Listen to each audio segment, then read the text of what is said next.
Onyx, bakit hanggang ngayon hindi ko pa rin maramdamang mahalaga ako sa'yo, na hindi mo pa rin ako mahal, kahit 2 taon na tayong kasal. Tandang-tanda ko pa noon, 22 lang ako, magbe-25 na ako ngayon. Panay ang haplos ni Christine sa mukha ng kanyang asawa. Katatapos ang nilang magsiping, bahagya namang umungol si Onyx dahil nai-imagine nitong si Stella na kapatid ni Christine ang kanyang kayakap at humahaplos sa kanyang buhok. Muling nagmulat si Onyx at bakas pa rin sa kanyang mukhang matinding kalasingan. Palagi itong nag-iinom dahil hindi niya matanggap na ang babaeng pinakasalan niya ay pangit at hindi man lang marunong mag-ayos. Samantalang sobrang ganda ng kapatid itong si Stella.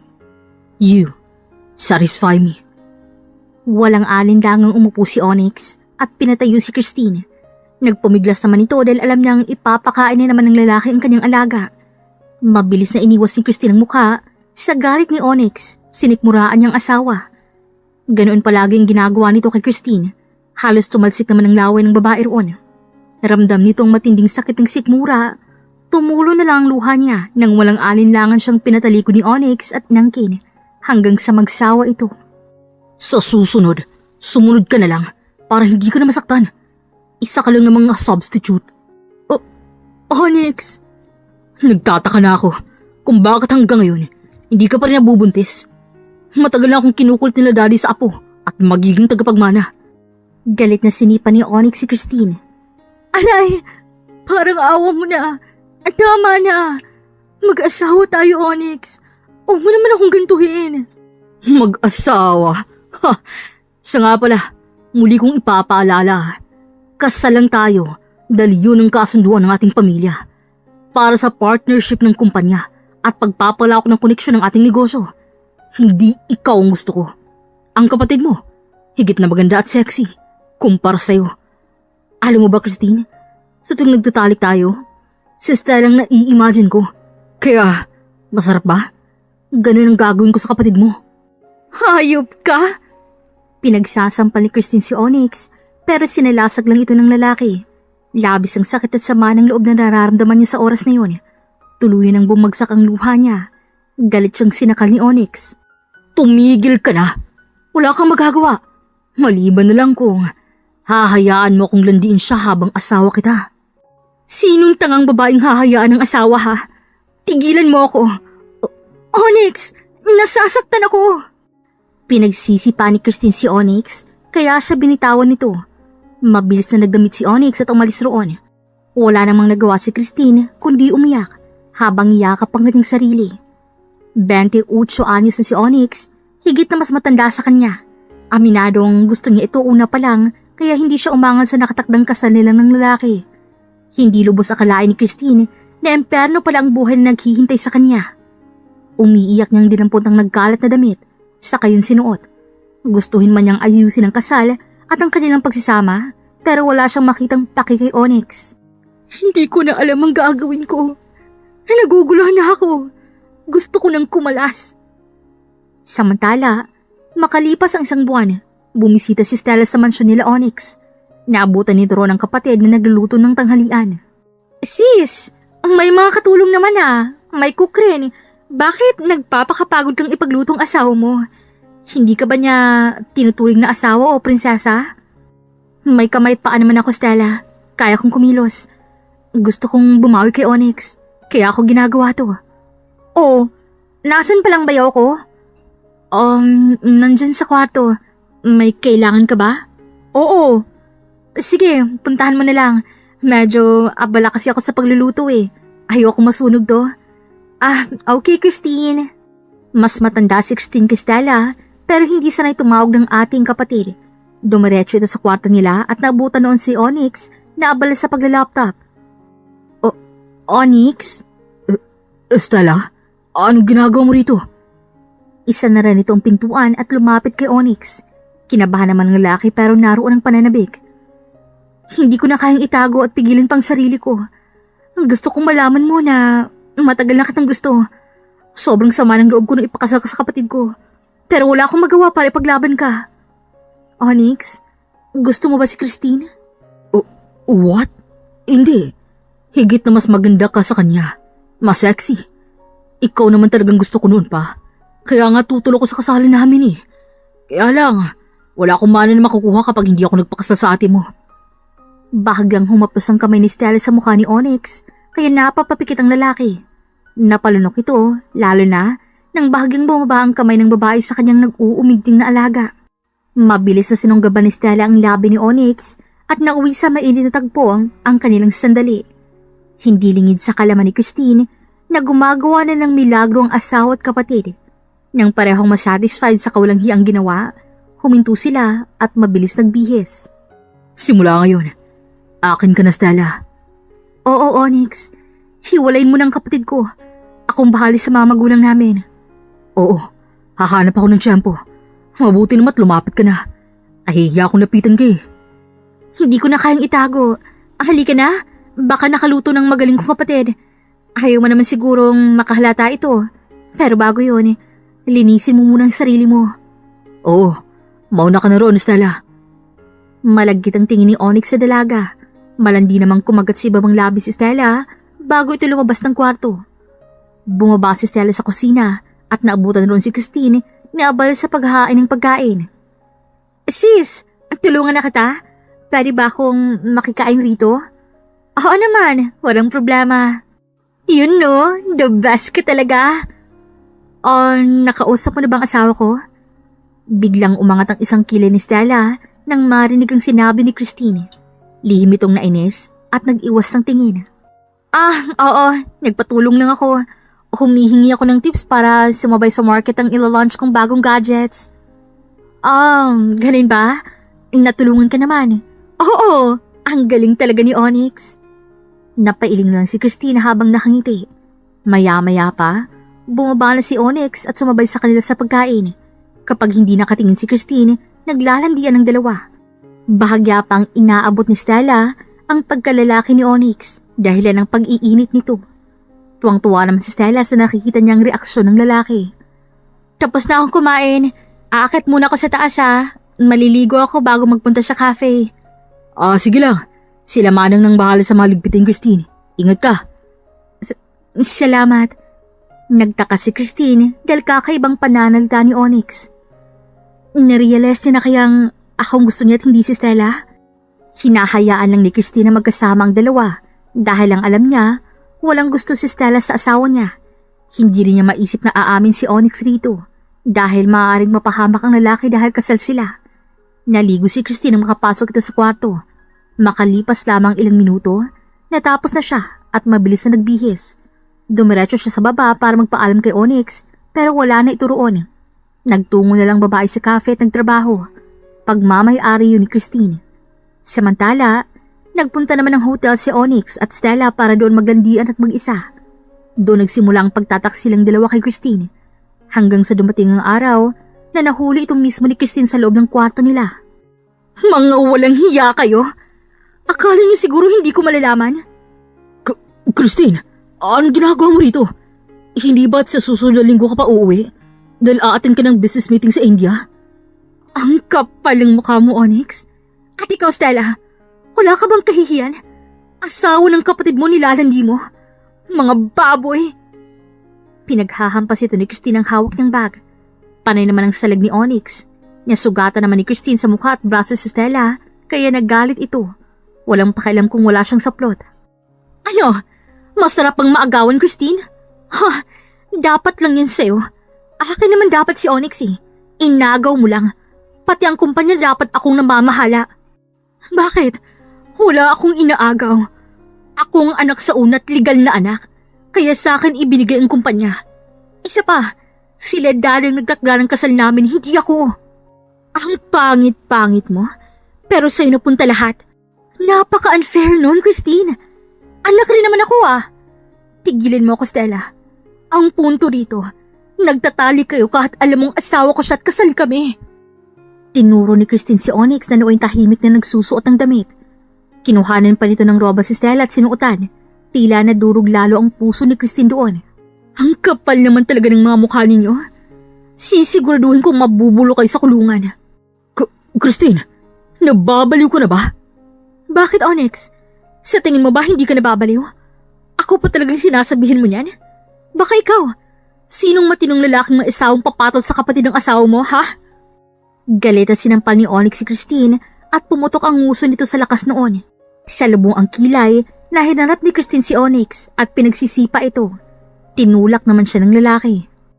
Kung wala ka, si Stella sanang asawa ko. Hindi ako para magtiis sa'yo. Ang sama mo, Onyx. Onyx, bakit hindi na lang natin patayin si Christine? Stella, nahihibang ka na ba? Bakit? Pwede naman nating palabasin na aksidente ang lahat. Nakita ko ang warehouse malapit dito sa mansyon mo. Pwede natin siyang ikulong doon at sunugin ng buhay. Mga hayop kayo. Tumayo si Christine at tatakbo na sana palabas ng kwarto nang mahawakan siya ni Stella sa buhok. Decide now, Onyx. Sige, Stella. Para mawala na sa landas natin ang babaeng yan. Tinali ni Onyx ang dalawang kamay ni Christine sa likod nito. Sa kanilagyan ng duct tape ang bibig. Isinilid nila ang dalaga sa malaking maleta at dinala yon sa abandonadong warehouse. Nagpumiglas naman si Christine at halos manlamig. Kumuha ka ng gasolina at lighter. Ako nang bahala rito, Onyx. Malaking atraso sa akin ni Christine, kaya sisiguraduhin kong para siyang tinustang manok. Sige, dalian mo lang, Stella. Baka may makakita sa atin eh. Magbabantay ako sa labas. Sure, honey. Kumuha si Onyx ng gasolina at binuhos naman yun ni Stella sa palibot ni Christine, pati na rin sa mga lumang gamit at kahoy na nakatambak sa warehouse. Paalam, mahal kong kapatid. Simula ngayon, akin ng lahat ng meron ka. Hinagis ni Stella ang lighter na binuksan niya at mabilis itong kumalit sa palibot ni Christine. Mabilis namang tumakbo palabas si Stella. Sobrang kabado naman si Christine habang inaabot ang basag na salamin. Halos magsugat-sugat ng kamay niya nang natumba ang upuan. Nagawa niyang kunin ng salamin at pilit nang pinuputol ang tali kahit hirap na hirap. Bago pa siya mabagsakan ng mga kahoy, mabilis siyang nakabangon at nakatakbo paalis. Nalapnos naman ang ilang parte ng kanyang katawan at mukha. Sa likod ng warehouse siya nakadaan paalis roon bago tuluyang nasunog ang buong warehouse. Tinanggal ni Christine ang duct tape. Mga walang hiya. Pagbabayarin ng ginawa niyo sa akin. Magliliwanag na noon ang baybay ni Christine ang masukal na kagubatan. Hinang-hina na siya at pilit tinitiis ang makirot na balat. Bumagsak ang luha sa kanyang mga mata dahil doon. Hanggang sa may nakita siyang bahay kubo. Malapit na sana siya roon nang bigla nilang bumigay ang katawan niya at talukap ng mga mata sa pagod. Nawala ng malay ang babae, nakita naman siya ni King. Isang babae? Dahan-dahang lumapit si King sa babae. Nagsalabong ang makapalitong kilay nang makitang kaawa-awa nitong itsura at tinulungan nitong ipasok sa loob ng kanyang bahay kubo.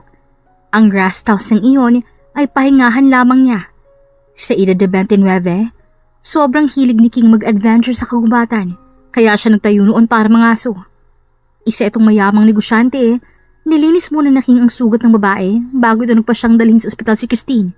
Nagpa siya si King na pa-surgery ito. Nang maging matagumpay ang surgery, dinala niya ito sa mansyon.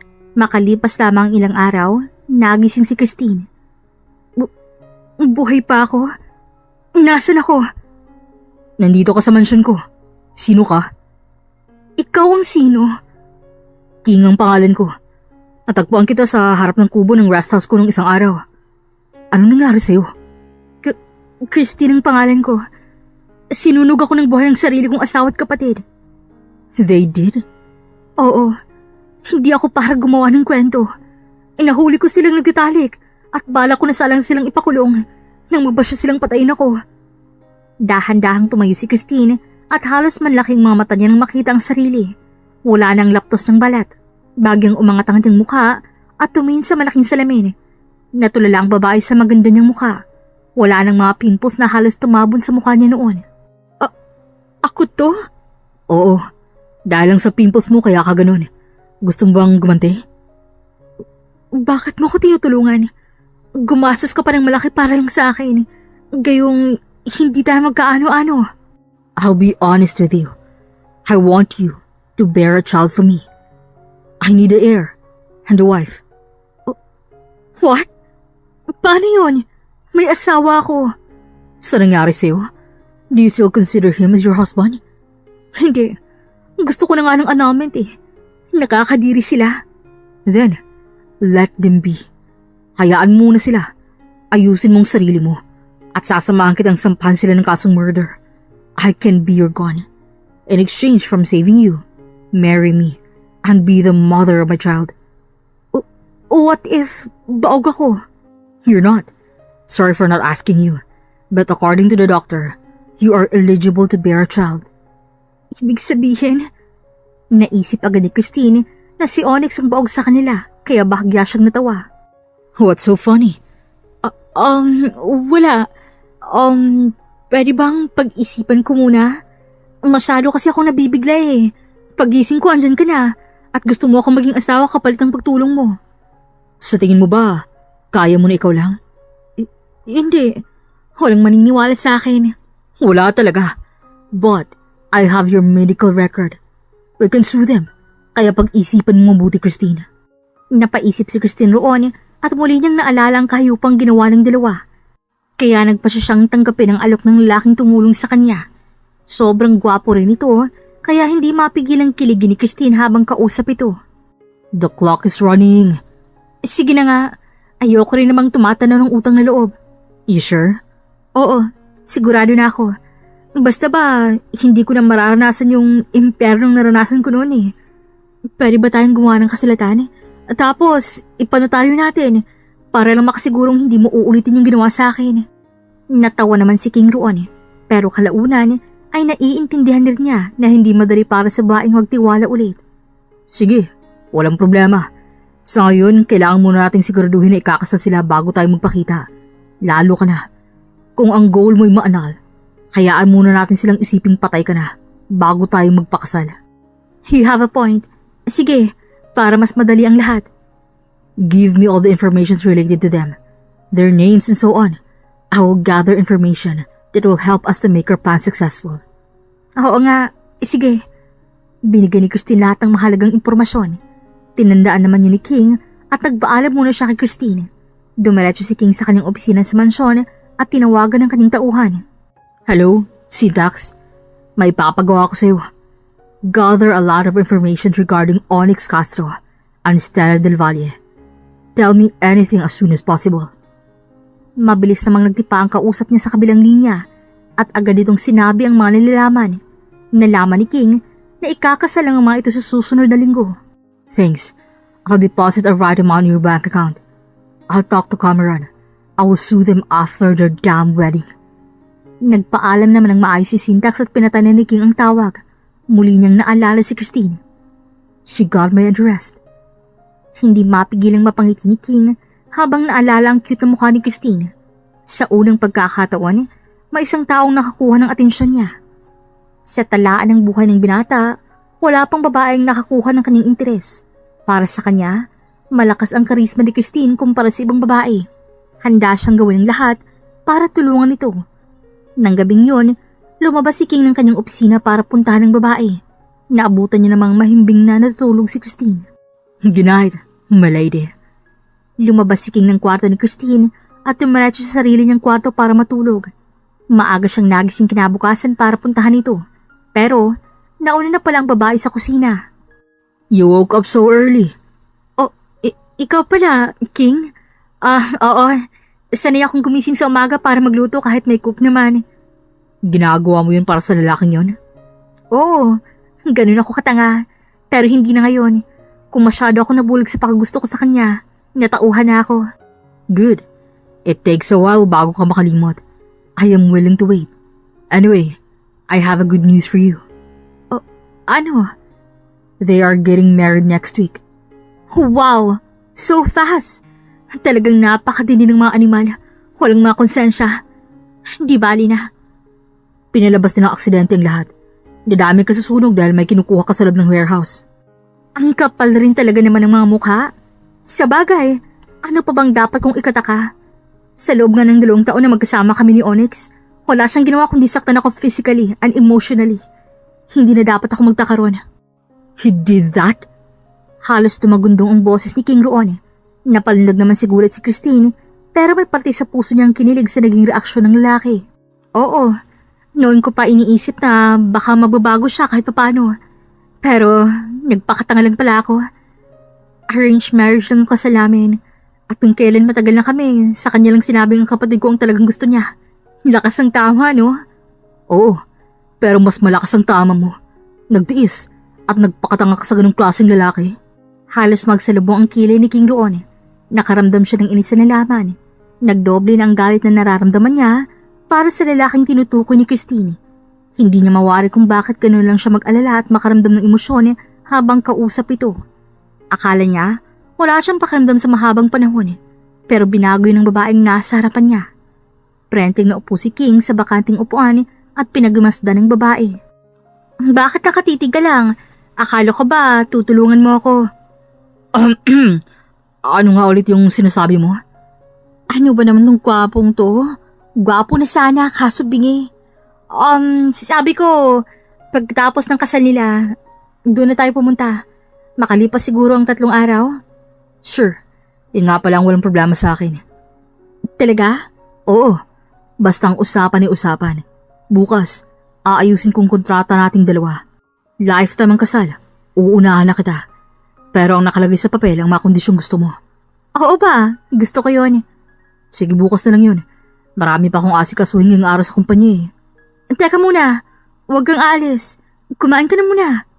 Oo, para matikman kita, yung luto mo. Hoy, hindi ako pagkain Hindi ka nga pagkain pero gusto kitang kainit at tikman. Ano? May sinasabi ka? Wala. Ang ganda na sana, bingi pala. Ano ka ba, bubuyog? Panay ka bulong dyan Pwede mo namang sabihin sa akin. Wala akong dapat sabihin. Guni-guni mo lang yun. Kuwasa? Ano yun? Gawa-gawa lang ng mga engkanto? Natawa naman si King sa sinabi niya ni Christine. Teka nga muna. Hindi kaya ikaw ang hari nila? Totoo ba to? Baka sa sobrang hirap ng pinagdaanan ko, nababaliw na ako. Panay ang kurot ni Christine sa kanyang balat, lalong natawa si King rito. Are you crazy? Do I look like a mythical creatures? Oo, hindi. Hindi ka naman mukhang tikbalang Are you insulting me, Christine? Hindi Ikaw naman, hindi ka na mabiro. Do you want a punishment from a king? Of hell? Kinabahan si Christine ang dahan-dahang tumayo si King at lumapit sa kanya. Napaatras ang babae roon. Pero, na-corner siya nito sa bar counter kaya wala na siyang malusutan. Kusang namulang mukha ng babae at bumilis ang tibok ng kanyang puso habang nakatitig sa magandang mga mata ni King. Napalunok si Christine ang dahan-dahan nitong yumuko, kusa naman siyang napapikit. Do you think I'm going to kiss you? Bahagyang tumawa si King at tinalikuran nito. Halos mga matis naman ang mukha ng babae roon. Naupo ulit si King sa kanyang upuan at nagsimulang sumandok ng kanin sa kaulam. Kumain ito roon. Habang galit na galit naman si Christine dahil sa pagkapahiya, nagdadabog na naupo si Christine sa upuan at sumandok ng sariling pagkain. Oh, bakit ganyan ka makatingin? Nag-e-expect ka ba sa akin? Che! Hintayin mong maging akin ka. Hindi ako humalik sa kasal pa sa iba. Ang kapal mo ha? May makapal na mukha bang ganito kagwapo? Oo, ikaw.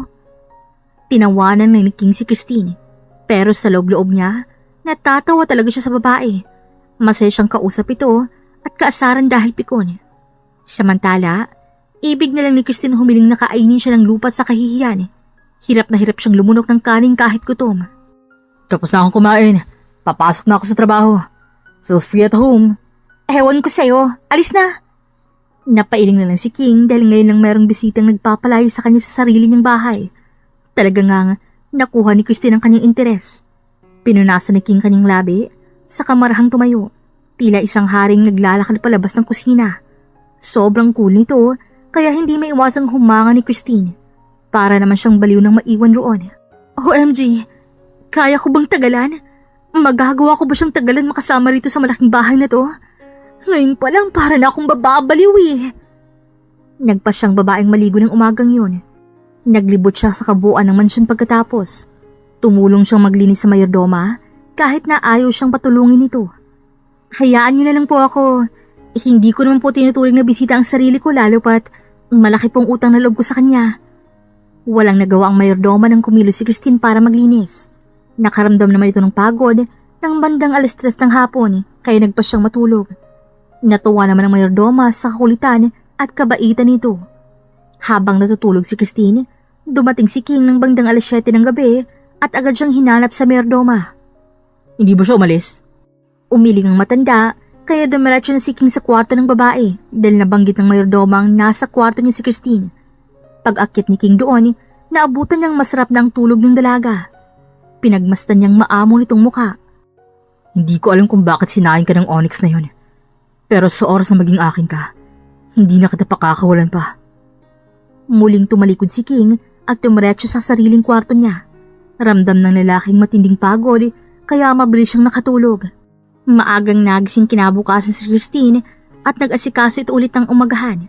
Makalipas ang 1 oras at kalahati, nagising naman si King. Saktong tapos nang magluto ang babae. Good morning. Good morning, King. Kain ka na? Oo. Siya nga pala. Pagkatapos natin kumain, sumama ka sa akin sa opisina ko sa taas. Ihahanda na natin ang kasulatan. Parating na si Attorney Romualdez, ang family lawyer namin, para malagyan ng notaryo ang kasunduan. Sigurado ka bang hindi mo ako dinadaya? Oo. Sa tingin mo, dadayaan kita? Gayong malaki na gastos ko sa'yo? Oo na, naniniwala na. Mabilis silang kumain at natapos. Sabay silang umakyat sa taas para magpunta sa opisina ni King. Agad nagsulat si Christine sa malinis na bond paper at pinabasa yun kay King. Walang problema sa akin ng kondisyong to. Akala ko ba may kakaiba kang gustong ilagay? Wala. Gusto ko lang ng maayos na kasunduan dahil na-trauma na ako. Okay.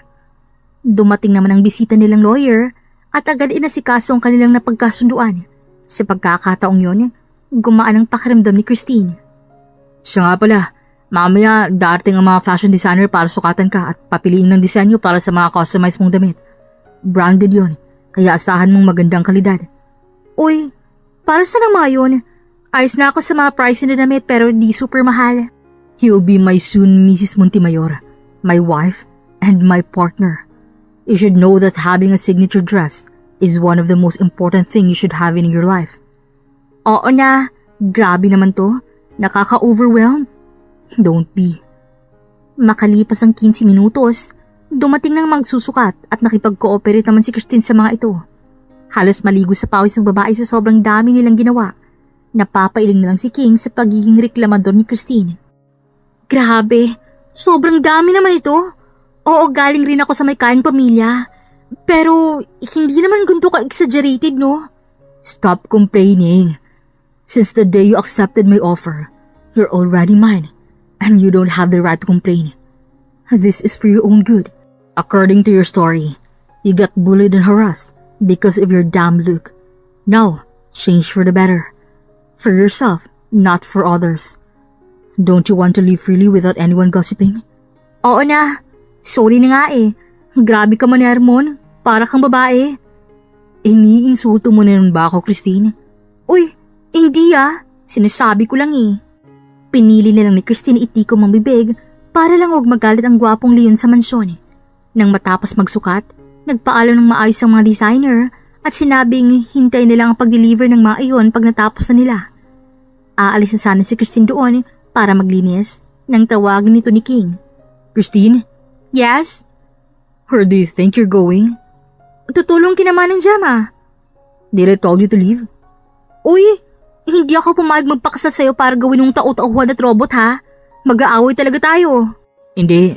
This is important. The makeup artist will perform a demo for you to learn from her. Then, she will do your hair. Ipapa-makeover mo ko? Hindi mo ba ako tanggap? Don't get ahead of yourself. Of course, I accept you for who you are. But I am not any ordinary man. You should match my level, or else my parents will never let us together. Olo, nakakakaba naman yan. Paano pag ayaw nila sa akin? They will like you. Why do you think they're not? Siyempre, I got my first marriage. Broken. They're open-minded regarding this. Don't worry. I just want you to look decent. Oo na. Bahagyang ngumiti si Christine, kaya namulang mukha ni King. Nagandahan ito sa kasimplihan ng babae. Tumalikod naman si Christine. Ipatawag mo na lang ako kapag andyan na siya. Kung aayusan ako, maliligo na ako. Sige, take your time. Nagsimulang maglakad si Christine patungo sa kwarto para maligo. Samantalang naghihintay naman sa kanya si King sa sala. Maya-maya pa, Saktong katatapos niya lang nang dumating ang makeup artist na si Aryan. Agad siya nitong minake-upan at tinuruan kung para saan ginagamit ang makeup set. Pagkatapos noon, sinimula na siyang ayusan nito ng buhok. Nag-focus naman si King sa pag-aasikaso ng kliyente sa kanyang laptop. May-ari ng mga hotel and restaurant si King, bukod pa roon, may-ari siya ng mga gym at iba pang restaurant. Makalipas ang ilang oras sa pag-aayos, tuluyan ang gumanda at mas nag-glow si Christine. Sakto namang binisita ito ni King sa kwarto ng babae. Lumabas naman si Aryan para magpaalam.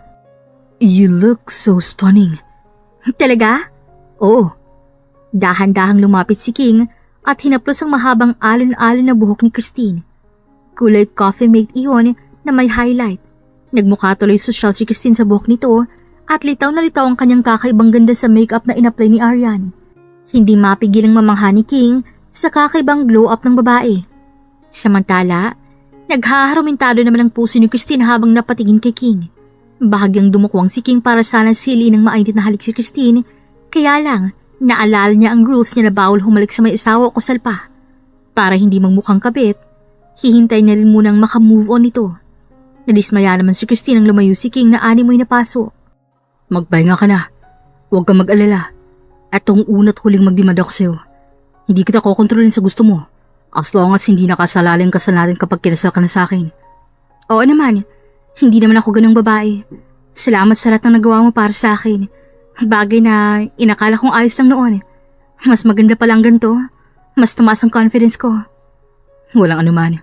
Palagi mo lang tatandaan na nandito lang ako. Muling bumilis ang tibok ng puso ni Christine. Sa tinagal-tagal kasi niya sa mundo, ngayon lang siya nakaranas ng ganoon. May isang taong handang gawin lahat para sa kanya. Taong andyan para sa kanya, pinaparamdam na hindi siya nag-iisa. Sa pagkakataong yon, labis ang sayang nararamdaman ni Christine, kaya mabilis siyang yumakap kay King. Natulala naman ang lalaki roon, pero deep inside, masaya siya. Bumitaw naman agad si Christine at niyakag itong kumain. Ipagbibake kita, mahilig ka ba sa matamis? Yeah, I like chocolate flavor cakes. Are you willing to wait? Oo naman. Ikaw nga, kaya kong hintayin eh. Yun pa kayong gusto ko. Siya, tara na. Kinikilig na humawak si Christine sa kamay ni King at hinila ito patungo sa kusina. Napatingin naman si King sa kamay nilang dalawa. Labis ang kilig na nararamdaman nito roon. Bahagya siyang napangiti sa saya. Makalipas ang ilang minuto, nakarating na sila sa kusina at nagsimula ng mag-bake si Christine. Pinapanood naman ito ni King, saka pasimpleng kinuhanan ng picture habang nakatalikod. In-upload niya yun sa Facebook at umani ng maraming magandang comments saka reactions. Napangiti si King roon sa kanya binago ang caption at nilagyan ng my future wife. Anong iningiti-ngiti mo dyan? Wala. May sakabuti ka ba? Hindi, mushroom lang. Baliw. Ikaw ang baliw. Nakangiti ka mag-isa oh. Sabihin mo lang kung magpapamental ka na. Hindi. Tumawa lang si Christine doon. Lumipas naman ng isang oras at kalahati bago maluto ang binake na cake ni Christine. Agad niya yung pinaktikim kay King bago niya nilagay sa ref ng lumamig ito. Nagustuhan naman ni King ang cake at hindi na pinatagal pa sa ref ang isang buo noon. I like it. Halita nga, inubos mo na eh. Pero ayos lang. Masaya ako na gustuhan mo. Gawa mo ako ulit nito ah. Oo, kapag may libre kang oras. Alam mo namang sobrang busy ka sa trabaho eh. Ayaw mo ba sa ganun? I can listen my burden para makasama mo. Uy, wala akong sinabi ah. Just tell me kung anong gusto mo. I will do it for you. Muling nagharumindo ang puso ni Christine sa banat ni King. Hindi na lang siya kumibo at nagpaalam na rito. Bahala ka nga dyan. Matutulog na ako. Gabi na rin. Sige, matulog ka na. Tumango si Christine at naglakad paalis roon. Nagtungo siya sa kwarto niya para matulog. Mabilis naman siyang nakatulog sa sobrang pagod. Lumipas ang mga araw na mas napapalapit sila sa isa't isa. Napapansin na ni Christine ang kabaitan ni King at natutuwa naman si King sa mga kakulitan ng babae. Bagay na nagugustuhan niya na habang tumatagal. Isang umaga habang naglalakad si King, nakita niya si Christine at sumasayaw na parang baliw. Hindi mapigilang mapatawa si King roon. Nagagawa na kasi ni Christine ilabas ang tunay na siya dahil malayo na siya at walang napigil o napuna sa ginagawa niya. Ayos ka lang? Ay, kalabaw na nagsasayaw. Are you referring to yourself? Hoy, wag kang ano. Nangugulat ka naman kasi. Sorry, mukhang good mood ka ah. Hindi naman. Hindi lang ako binangungot. What? You're having a nightmare? Oo eh. Dahil siguro nung sinunog akong buhay.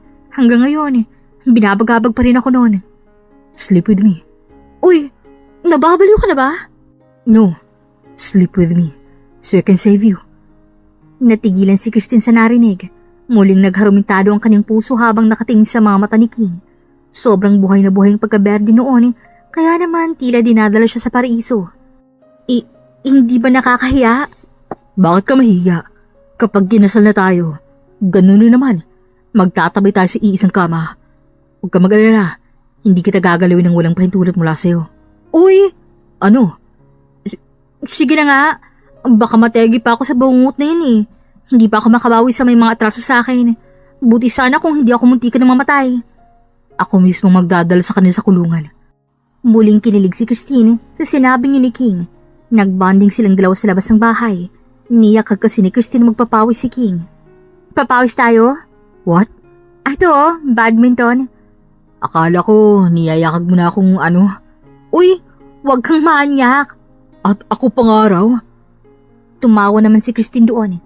Naglaro sila ng King ng badminton at palaging talo ang dalaga. Kalaunan, nalaman niyang gym instructor rin ang binata at may-ari siya ng ganoon. Nagpahinga sila matapos ang ilang set ng laro. Dumating naman ang araw na nagpasya na silang puntahan ng dalawa para singilin ang mga ito sa kanilang atraso. Medyo natagalan kumpara sa napag-usapan dahil maraming inasikaso si King. Handa ka na? Oo. Huminga ng malalim si Christine, saka naman naglahad ng kamay si King. Muli siyang pumasok sa mansyon na minsan niya nang naging tahanan. Sumalubong sa kanyang mukha ng kasambahay na nooy nagtataka kung sino sila ni King. Malaki ng pinagbago ng mukha ni Christine, kaya hindi na siya makikilala ng mga ito. Bumaba naman sa hagdan sila Onyx at Stella na nooy halatang galing lang sa mainit na sandali. Wala na namang nararamdamang pait si Christine. Nanatili siyang kalmado ng mga oras na yun. Sino kayo? Tanong ni Stella. May kailangan ba kayo? Oo, narito ako para singilin kayo sa pagpatay niyo sa dating ako. Dating ikaw? Takang tanong ni Stella, pero unti-unti niyang napagtanto na ang babaeng nasa kanilang harapan ay ang babaeng pinagtulungan nilang patayin. Oo, ako lang naman si Christine. Christine? Halos mamutla ang dalawa nang sumigaw si Stella. Bahagyang ngumiti si Christine habang masama ang tingin sa dalawa. Halos mga talaman sa nervyos ang dalawa.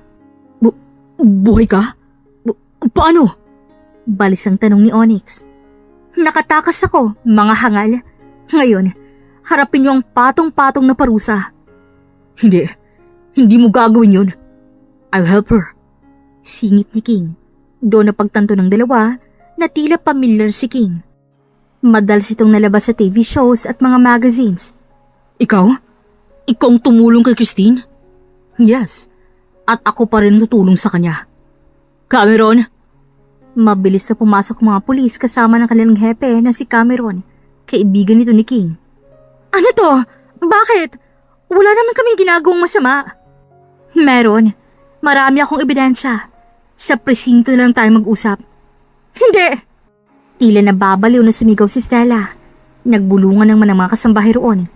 Muling gumala si Christine sa kabuuan ng bahay at kinuhang malagang ebidensya. Yun, ang mga larawan niya kung saan nakatamo siya ng mapasa dahil sa pambubugbog ng dating asawa. May ilang video clips din mula sa CCTV na ninakaw niya noon sakaling kailanganin niya. Lahat yun kinuha ni Christine at bumaba na para sumama kay King. Dumiretso sila sa presinto para makaharap ang mag-asawa. Parricide at serious physical injuries naman ayon sa Article 263 RPC dahil sa pananakit ni Onyx. Idagdag pang pangangabit nito. Christine, pag-usapan natin to. Ayoko makulong. Kung gusto mo, hihiwalin ko si Stella at babalik ako sa'yo. Are you nuts, Onyx?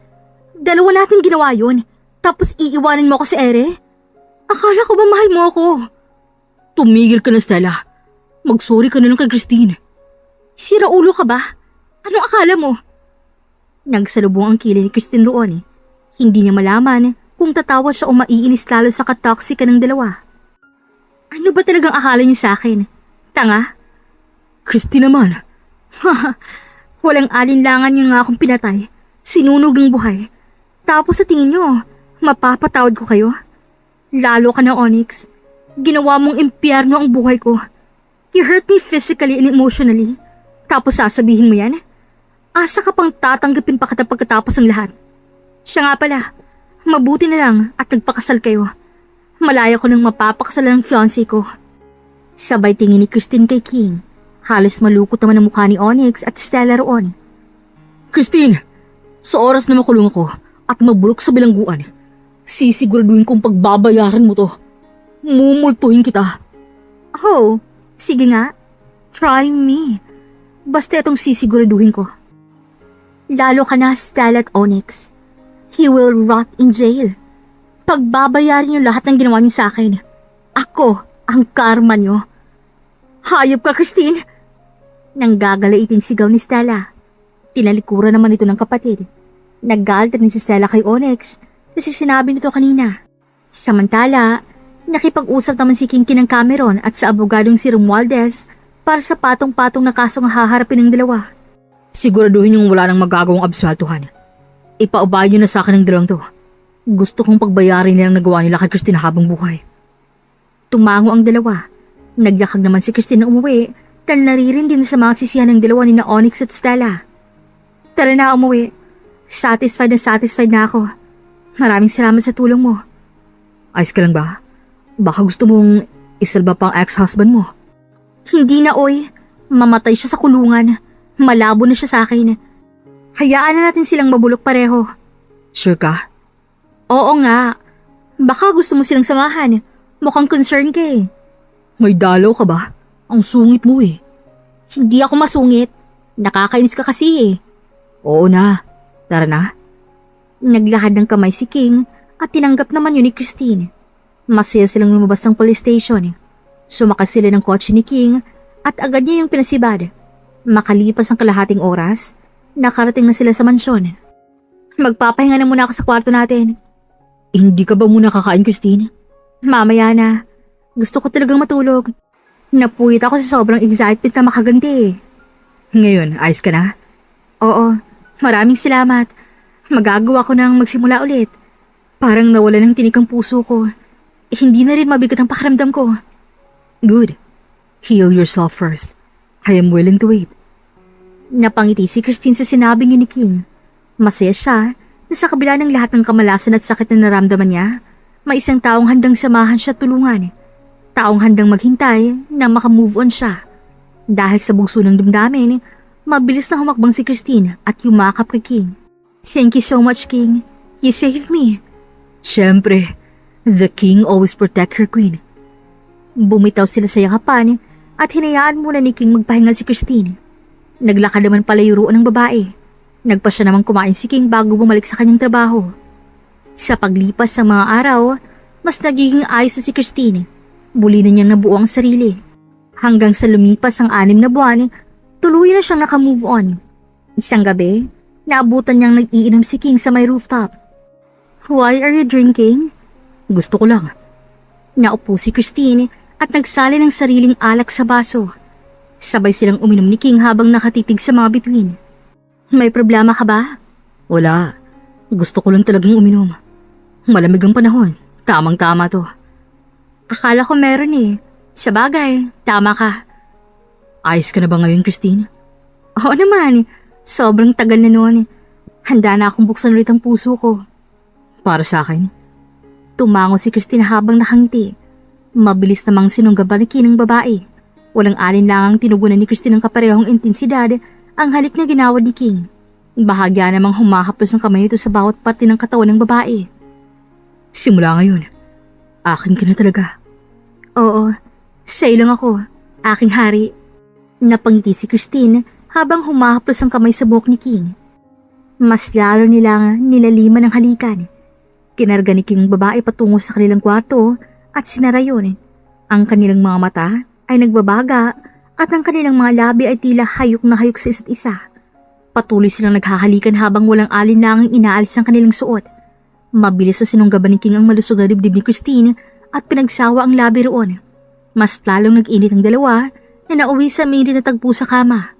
Paulit-ulit na inangkin ni King si Christine na parang sarap na sarap sila pareho. I like you so much, Christine. Ako rin, King. Sobra.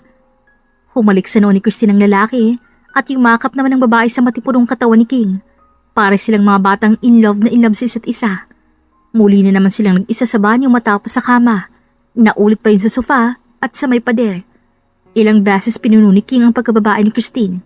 Hanggang sa pareho silang nakatulog sa sobrang pagod. Tanghali na sila nagising kinabukasan. Si King mismong nagdala ng pagkain nito. Alam kong nalamog kita kagabi. Ay heto, breakfast and lunch in bed. Thank you so much. Gutom na rin ako. Kumain ka na. Maganang kumain si Christine at masaya namang pinapanood ito ni King. Baka sa gwapo nitong mukha ang labis na pagkagusto sa babae. Ramdam naman yun ni Christine, kaya pakiramdam niya siya ang pinakamaswerteng babae sa mundo. Lumipas naman ang mga araw na lagi silang magkasama at ilang beses na nag-iisa sa kama. Para silang mga teenager na sabik sa isa't isa. Gaya ngayon, magkasama sila sa pool area habang naliligo. Panay ang landian nilang dalawa kahit nasa tubig. Paulit-ulit sinusunggaban ni King ang labi ni Christine. Malugod namang tinutugunan ni Christine ang kaparehong intensidad ang halik ng kanyang fiancé. Kalaunan ay nagpasya na silang umahon para magbanlaw. Sabay na tayo para hindi nalamigin ng isa't isa. Sige, ayoko rin namang magkasakit tayo. Sus, gusto mo lang umisa eh. Oo, yun rin ang isa sa dahilan. Tumawa si Christine at pinagbigyan nito. Sabay silang naligo roon. Nagsabon sila at nagsyampuhan sa isa't isa. Tama na, nakikiliti ako. Ha? Sinasabon na naman kita, Christine. Nakakaano kasi ang paghaplos mo eh. Tumawa lang si King doon. Saka yung makaprito, hinila niyang fiancé sa ilalim ng shower para magbanlaw. Ganun na lang ang kilig na nararamdaman ni Christine ng mga oras na yun. Muli silang naghalikan bago magsuot ng roba. Sabay silang lumabas para magbihis. Gusto mo bang sumama sa akin sa business trip? Saan? Taiwan. Ay sige, sasama ako. I will tour you there when I am done. Ngumiti si Christine at yumakap dito. Masaya siya dahil alam niyang hindi gaya ni Onyx ang lalaki. Lagi lang siyang iniiwan sa bahay. Napangiti na lang si King nang yakapin siya ng babae.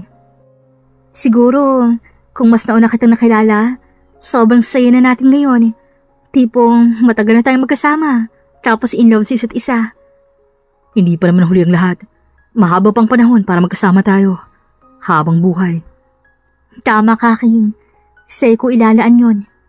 Ngumiti si Christine at tila may humaplos na mainit na palad sa puso ni King.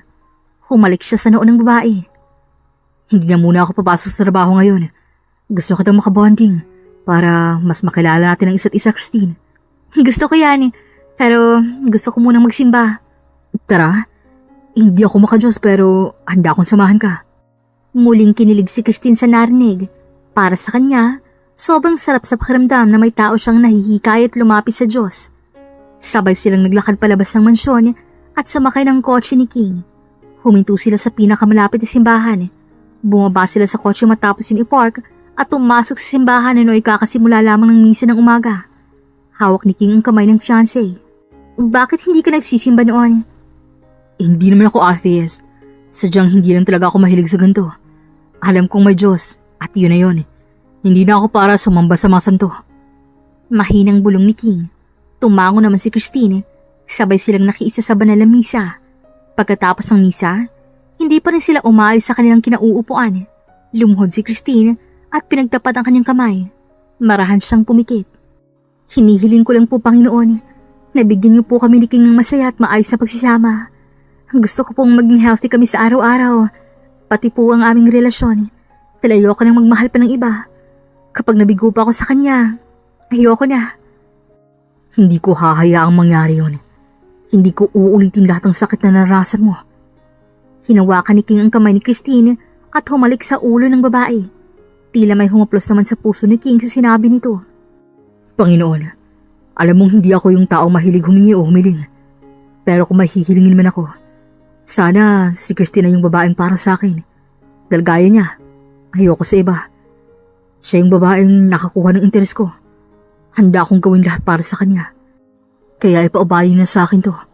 Naluha naman si Christine sa sobrang kilig. Marahan niyang pinunasan ng luha sa kanyang pisngi. Masayang-masaya siya na si King ang kasama niya. Ibang-iba sa naranasan niya noon. Ni minsan hindi siya sinamahan ni Onyx sa simbahan. Nanatiling casual ang kanilang samahan. Mailap ito sa kanya, samantalang si King, hinahawakan ng kamay niya sa publiko. Kahit pa kagaya ka noon, mamahalin kita, tatanggapin kita, dahil ang kagandahan mo, nasa loob. Talaga? Oo naman, aanin kong magandang mukha kung pangit ang ugali. Sa bagay. Sabay silang lumabas ng simbahan matapos magdasal. Dumaan sila sa orphanage para magbigay ng konting tulong. Namili sila sa mall bago magpunta roon. Sobrang bait mo pala talaga. Hindi naman. Hindi ko lang talaga ito nagagawa noon kahit gusto ko. Dahil hindi ako sinusuportahan ni Onyx. Yung pera at yaman niya, sinusolo niya lang. Ayaw niyang ipamahagi sa mga tao. Did you know I own an orphanage? Bilang pasasalamat ko sa mga blessings na natatanggap ko. Nakalocate yun sa Pakistan since maraming mas nangangailangan ron. Oh, wow! Ang galing mo naman, King. Hindi. Narealize ko lang. May mga taong walang kakayahang bumuhay ng pamilya. May mga taong may kakayahan nga. Wala namang sapat na pera para makakuha ng requirements so I provide what they need for free. And then orphanage para sa mga batang walang magulang na susuporta sa kanila. Oo nga. Sa kahit anong sulok naman ng mundo, problema ng overpopulation. Pero wala pa rin kontrol ang mga tao kahit alam naman nilang wala silang pera pang suporta. Nasa tao rin talaga ang problema minsan. Nadadamay pa ang mga bata sa hirap. Nakakaawa lang. Siguro dahil na rin sa walang programa tungkol sa pagpaplano ng pagpapamilya. Walang nagtuturo at nagpapamulat sa kanila sa realidad. May punto ka ron. Kaya kahit na alam mong nagkamali sila, handa akong tumulong dahil may mga batang nagsisuffer. Yumakap si Christine sa braso ni King. Natuwa naman ang mga bata sa pagkain at gamit sa school na binigay ni King. Maya-maya pa, nagpaalam na sila sa mga madre. Sobrang gaan ang pakiramdam ko. Ako rin, Christine. Masarap talaga sa pakiramdam makatulong. Dumaan sila sa pinakamalapit na restaurant para kumain. Sobrang saya ni Christine habang sabay silang nakain ni King. Ganoon kababaw ang kaligayahan niya.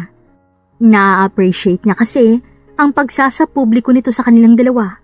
Bagay na hindi niya naranasan noon dahil kinakahiya siya ng dating asawa. Sobrang ganda mo, Christine. Gusto ko lang malaman mo ang bagay na yan. Hindi kita binibiro. Talagang maganda ka. Ikaw naman? Nahihiyang nag-iwas ng tingin si Christine roon. Natapos naman silang kumain at nagpasya silang maglakad-lakad para bumaba ang kinain. Sakto namang fiesta sa lugar na yon. May mga nagagalang magsisiw. Natuwa naman si Christine doon. Ang colorful ng sisiw. Kinulayan lang nila ang mga yan. Paglaki nila, mawawala na ang kulay niyan. Still, gusto mong mag-alaga? Hindi ko mabuo si Christine pero gusto niya. May kung ano sa kanyang pusong mag-alaga noon para malibang.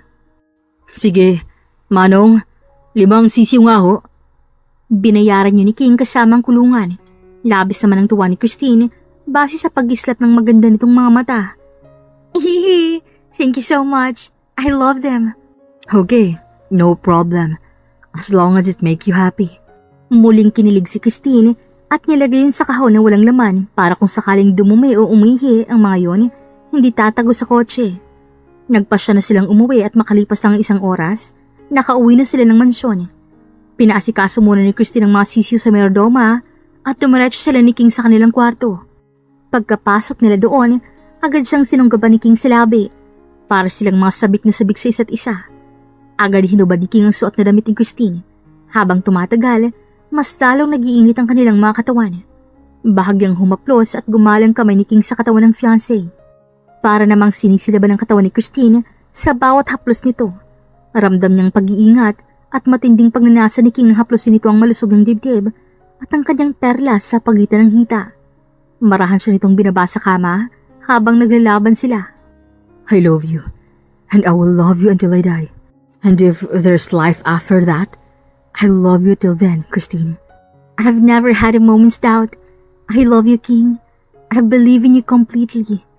You're my dearest one, my reason for life, my greatest happiness, and the only blessing I had for all the bad things happened to me. Bumaba ang mukha ni King sa dibdib ni Christine at pinagsawa ang labi roon pababa sa pagitan ng hita ng babae. Paulit-ulit niyang pinaligaya ang fiancé. Nauwi naman sa minute na tagpo sa kama ang kanilang hapon. Ramdam ni Christine ang sarap na pinaparamdam ni King. Ilang beses may nangyari sa kanila bago sila tuluyang huminto. Mabilis silang nakatulog dahil sa sobrang pagod. Makalipas naman ng ilang araw, nagtungo sila ng Taiwan para sa business trip ni King. Nakarating sila agad roon at nanatili sa condo unit ng lalaki. Dumiretso naman si King sa meeting place nila ng kanyang ka-business deal. Naiwan naman sa condo niya si Christine at nagpahinga lang ito doon habang naghihintay sa fiancé. Nagugutom ako. Ang dami kong gustong kainin. Gusto ko ng guabaw, pearl milk tea, mango shaved ice, Taiwanese braised pork rice, at kung yubing. Agad niyang chinat yun kay King at nang umuwi ang lalaki, dala niya lahat ng gustong kainin. Natawa naman ang lalaki sa dami noon. Nakakagutom na ba talaga ang biyahe? Hindi ko alam. Basta gusto kong kainin ng mga yan. Napailing na lang roon si King. Pinanood niya itong kumain. Gusto mo? Sinubuan ni Christine ang lalaki. Panay ang subo na kay King hanggang sa pareho silang nabusog. Makalipas lang ang ilang minuto, nakaramdam ng kakaibang antok si King. Matutulog muna ako. Inaantok ako bigla eh. Baka dahil sa pagod. Sige lang, magpahinga ka na. Ako nang bahalang mag-ayos rito. Tumayo si King at dumiretso sa kwarto nila. Mabilis na nakatulog ang lalaki. Simula noon, tila bigat na bigat si King sa katawan. Panay rin ang kain nito ng prutas at ng kung ano-ano. Hanggang sa nagsusuka nito tuwing umaga. Hindi makakain ng maayos, hindi tuloy sila makagala. Ayos ka lang ba? May sakit ka ba? Wala. Hindi ko alam kung bakit. Nangunot ang noo ni Christine sa pagiging moody ng fiancé. Hanggang sa maalala niyang hindi siya dinadatna ng mag-aapat na buwan na. Nagpasya siyang mag-PT. Bumili siya sa pinakamalapit na convenience store at sinubukan yon. Buntis na ako. Naluha si Christine roon dahil akala niya talagang baog siya dahil hindi siya nabuntis-buntis noon. Sobrang saya niya sa nalaman kaya naluha siya sa sobrang saya. Thanks God! Bakit ka sumisigaw? Tanong ni King at sinilip siya sa loob ng banyo. Ganon na lang ang tuwa nito nang makita ang resulta ng PT ni Christine. Walang pagsidla ng tuwa nito kaya mabilis niyang nilapitan ng fiancé at siniil ang mainit na halik. Tinugunan naman yun ni Christine. Kaya pala sobrang taas ang libido ko nitong mga nakarang araw. King, kailangan kitang buhusan ng 3 beses. Nung isang gabi, nalaktangan kita habang natutulog. May kasabihan kasi ang mga matatanda na kapag ganon, lalaking maglilihit, mapapagod. Nagsalubong ang kilay ni King at sinimangutan si Christine. Kaya naman ang maligo ang lalaki 3 beses itong binuhusan ng fiancé ng tubig sa tabo. Doon lang guminhawa ang pakiramdam ni King. Nakapaggala na sila at naglibot sa magagandang lugar sa Taiwan. Nagtungo sila at gumala sa kung saan-saan, nilibot nila iyon at nag-enjoy ng magkasama. Thank you for making me happy and contented, King. Walang anuman. Sinabi ko sa'yo noon, di ba? Lahat gagawin ko para sa'yo. Lahat ng gusto mo at hindi mo naranasan. Sa akin mo mararanasan. Siniil ang mainit na halik ni Christine si King sa sobrang tuwa nito. Tinugunan naman yun ang kaparehong intensidad ni King. Maging si King ay masaya dahil kasama niyang babaeng pinakamamahal. Nang umuwi sila, sabay silang nagpahinga. Mabilis namang nakatulog si Christine sa sobrang pagod. Nagising sila ng madaling araw at muling inangkin ang isa't isa bago muling natulog. Makalipas ang isang araw, nagpasya na silang umuwi para magpa-check up ang babae. Nakarating naman sila sa mansyon makalipas ang mahabang oras ng biyahe. Nagpahinga muna sila at natulog pagkatapos kumain. Kinabukasan, nagtungo sila sa ospital para magpa-laboratory at ultrasound si Christine. Nalaman nilang lalaki ang kanilang anak at 4 na buwan ang buntis si Christine. Walang pagsidla ng saya sa kanilang mga puso roon. Mabuti nila at malusog ang anak natin. Thanks God. Kaya nga, basta huwag mong hayaang hindi mo makain ang gusto mo. Siguraduhin mo lang na hindi makakasama sa bata. Saka yung mga vitamins at malunggay capsule na pinapainom sa'yo, lagi mong iinumin. Opo, boss. Humalik si King sa noo ni Christine pagkatapos makipag-usap sa OB para sa schedule ng check-up. Nagpasya na silang magtungo sa mall. Makalipas lamang ang kalahating oras, nakarating sila roon. Kumain muna sila bago mamili ng gamit ng bata. Naisip mo na ba kung anong ipapangalan mo? Oo, Prince Cairo. Gusto ko napili mo, Christine. Sige, yan na lang. Ngumiti sila sa isa't isa, baka sa kanilang mukhang sobrang pagiging in love. Nang mabayaran ng mga pinamili, nagpasya naman silang umuwi. Simula noon, sobrang ingat at alaga ni King sa kanyang fiancé. Hanggang sa dumating ang araw ng kanilang kasal. Sobrang ganda ni Christine sa suot nitong wedding gown. Marahan itong naglakad sa harap ng altar habang hinihintay ni King sa malapit na pari. Naglakad ng kamay ang lalaki. I'm excited to spend my lifetime with you. Ako rin, King. Ngumiti si Christine sa pagitan ng kanyang belo. Marahan silang naglakad patungo sa harap ng pari. Agad namang nagsimula ang seremonyas ng kasal hanggang sa magpalitan sila ng wedding vows. I am King Montemayor, marrying Christine Del Valle, and spend my lifetime with her. I promise to cherish every day we are given, whether happy or sad, and to use every moment to strengthen our love. I promise to be your companion in sadness, your partner in joy, and your ally in building a happy future. I promise to be open and honest with you, to listen to your thoughts and feelings, and to respect your dreams and aspirations. I will love you till the end of time. I am Christine Del Valle, accepting King Montemayor as my lawful husband. In every trial, I promise to be your ally, your defender, and your strongest support. I promise to be your side as we age, to hold your hand through every challenge, and to embrace you every day. With every breath, I promise to love you more than myself, to respect you, and to cherish every moment we are together. I will never get tired of loving you, till death do us part. Nagpalitan sila ng singsing at hinikayat si King ng paring halikan ng babae. Mabilis namang in-announce na bagong kasal ang dalawa. Sobrang saya ni Christine roon. Naghaharumintado ang kanilang puso ni King sa kilig at kagalakan. Nag-picture taking naman sila sa simbahan bago sila tungo sa reception. Sobrang daming bisita roon. Isa na ang mga magulang ni King at ang daddy ni Christine. Humingi ng paumanhin ng kanyang ama sa pagiging bulag sa nangyari kay Christine. Hindi naman ito masisi ng babae dahil alam niyang wala itong alam sa ugali ng kanyang stepsister. Gumaan ang pakiramdam ni Christine roon. Yumakap naman siya sa bewang ng asawa at nakihalubilo sila sa mga bisita. Magpahinga ka na muna. Bawal ka mapagod at maglakad-lakad. Gawa ni Baby Cairo. Oo na, huwag ka masyadong magpapakalasing.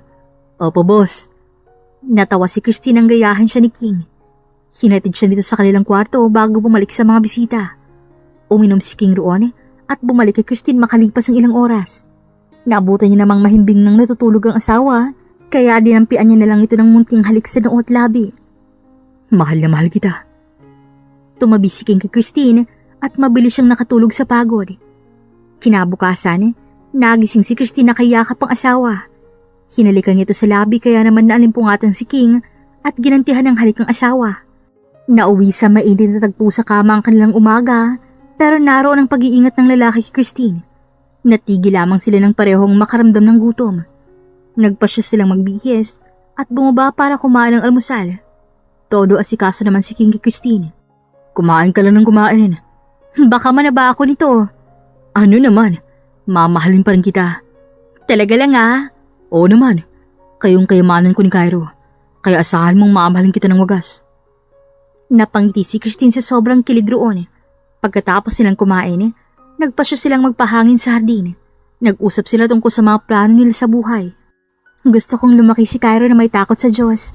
Sa Christian school natin siya pag-aaralin. Oo, Christine. Kahit anong gusto mo. Basta, ikakabuti ng anak natin. Basta masasabi ko lang, huwag mong asahang spoilin ko to. Ayokong lumaki maluhong anak natin. Ibibigay ko sa kanyang mga nais niya pero syempre, may limitasyon. Oo, ikaw bahala riyan. Basta aalagaan ko kayo ng mabuti. Nagpintuhan lang sila roon. Lumipas naman ang mga buwan at nanganak si Christine kay Cairo. Pinabinyagan nila ito ng mag-isang taon. Happy birthday and happy christening anak. Sobrang laki na agad ni Baby Cairo no? Mukhang mananakit ang ulo ko. Hoy, kabibinyag lang. Bibinyagan mo na naman ako ng ganyan, King. Biro lang mahal. Humalik si King sa noo ng anak nila at sa labi ni Christine. Kinilig naman ng babae roon. Tinutulungan ni King si Christine magpalit ng diaper at magtimpla ng gatas ni Cairo. Madalas ito rin nakikipaglaro sa anak. Isang araw, ginala nila ito sa park. Sobrang bilis tumakbo ni Cairo, kaya panay ang habol ng mag-asawa. Grabe, sobrang bilis ng development. Nakakahinga lang. Kaya nga, pero worth it. Mas maganda ng malaking improvement at mas maagang na-develop kaysa late. Tama ka, King. Thanks God talaga sa lahat. Naggala lang sila roon at nagpa siyang umuwi ng mapagod. Simula noon, sabay nilang inalagaan ang kanilang kaisa-isang anak ng magkasama at namuhay ng masaya. Huwag tayo basta-bastang papayag magpakasal sa taong hindi pa naman natin lubos kilala. Kahit na arranged marriage pa yan. Huwag nating hayaang magulang natin ang magdesisyon sa bagay na walang kasiguraduhan kung langit bang mararanasan natin sa taong pinili nating mahalin o impyerno. Dahil hindi uso ang divorce sa Pilipinas, maging handa rin tayong anumang oras dahil hindi lahat ng kinakasal successful ang pagsasama. Hindi rin maiiwasan ang tukso, pero wag nating hahayaang yun ang magdala sa atin sa huling hantungan.